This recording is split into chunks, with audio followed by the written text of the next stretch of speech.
Hello everyone, my name is Ilaria Peavy and I'm the Housing and Arrival Coordinator at NSCC.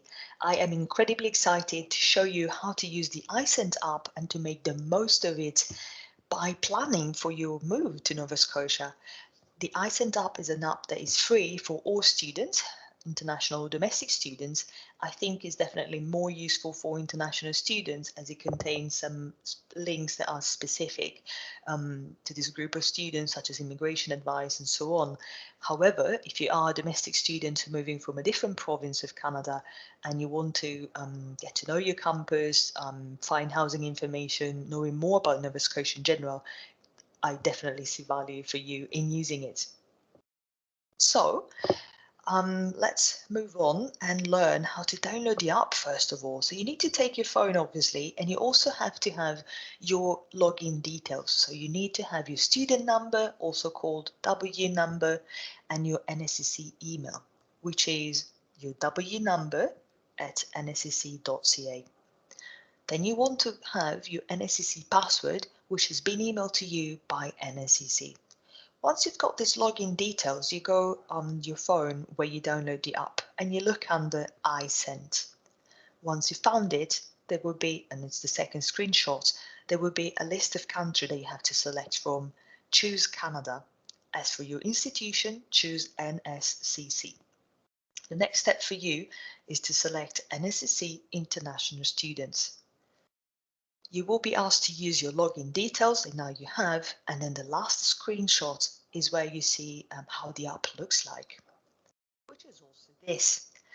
So when we put content into the app, we thought about using icons so that you can easily identify what you're looking for.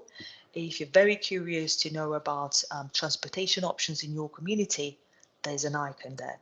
If you want to know more about health insurance, how it works, if you're covered, whatnot, there's an icon there that you can click and have access to all the information.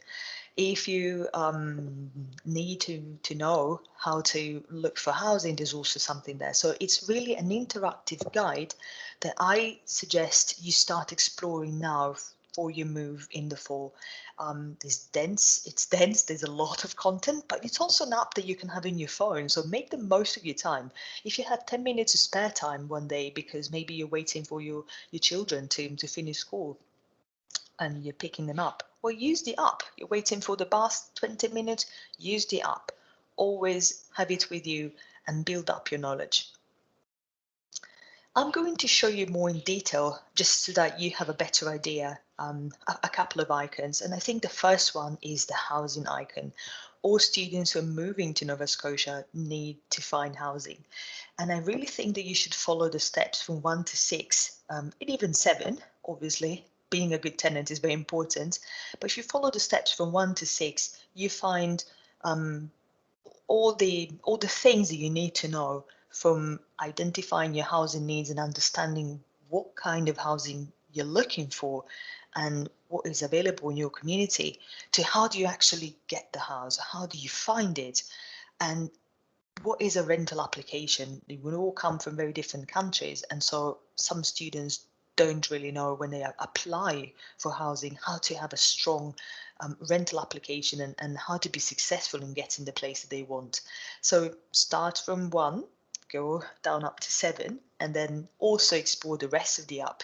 So homestay, have you ever heard about it? What is it? Did you know that NSCC has residences? We have 3, so make the most of this app and explore it at your own pace. Something else that you might find very useful is a sort of a checklist to plan your move. And I would say look at Plan Your Move and also the other icon you see there, Once in Nova Scotia, almost at the same time, because when you're planning your move, there are a couple of things that you can do to move to Nova Scotia. But for example, you might want to know how to open a bank account when you're still in your home country, so that when you arrive in Nova Scotia, you don't waste time researching what kind of banking opportunities are available there. You already know them, and then you can very quickly open a bank account. I would suggest you take time to look at the section called About Your Campus. There's a list of campuses. You just have to find yours, and then you can find information that is specific to your community. What kind of housing options are there? How about transportation? Are you going to move in a community where there's public transportation, or maybe that's not the case? And if it's not the case, what can you do? For example, you might want to look deeper into the transportation icon and find out if in your community there's no transportation option. Perhaps you need to drive when you're in Nova Scotia, and this means that you need to set up aside some money to budget for a driving license or for a vehicle, or perhaps you're just happy to find a place to live that's close to within walking distance from your school, and so on. So I would say we're here for you, to help you and to answer to all the questions that you, for which the answers you don't find in the app. But if you start using the app, I think that you will have a much smoother transition, and it will be incredibly helpful for you. So thank you so much for watching.